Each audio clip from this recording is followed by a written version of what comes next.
Makasika ny fiompiana indray kosa koatra ireo hafa dia anjatony ny trangana haromontana hita amin'ny biby fiompina azahoan'ny ministera fiompiana famplazana avy amin'ny faritra maromaro teto andrenivohitra isany amin'izany ny faritra Betsiboka aloatra Mangoro dia amin'izao fotoana izao ihany koa mahatratra 10 kilao any ho any isa-taona ny henan-kisoa ahitana voavary. Isan'ireo aretim-biby mifindra amin'ny olona aray-maso akaiky ny haromontana sy ny voavary raha nambarany teo anivony foibe ny isam-pandraharaha misana ny fitsaboana biby eo anivony ministera ny fiompiana. Service vétérinaire dia mahazo déclaration ny aretina io ihany mihoatra ny amanjatony isan-taona ny kana rage canine izany fa ny olona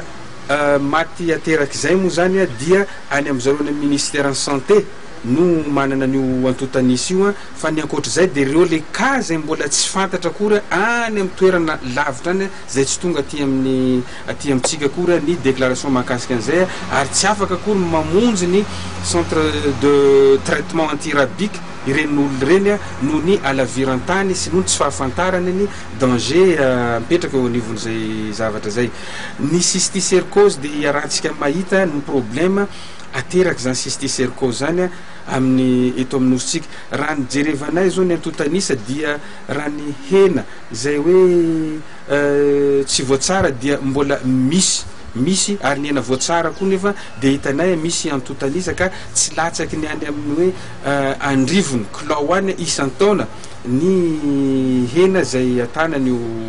sotraretiny io kanefa tsy fantatra ny hoe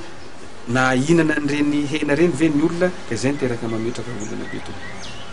Fepetra tokony raisina iarovana ny fiparitahan'ny aretina avy amin'ny biby mifindra amin'ny olombelona ny fanajana ny fahadiovana toeram-piompiana biby,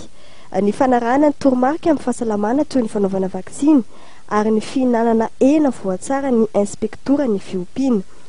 Fepetra raisin'ny ministera fiompiana moa izay rahany amin'ny ministera fahasalamana amin'izao fotoan'izao ny fametrahana ny tambazotra fanaraha-maso ny aretim-biby izay iarahana Madagasikara amin'ireo faritra ato amin'ny ranomasimbe indianina. Nisy androany ny atrikasa ny tanterahana teto Ampandrinomby entina indrindra ametrahana io tambazotra io. Ny OIE, Organisation Internationale de l'Élevage,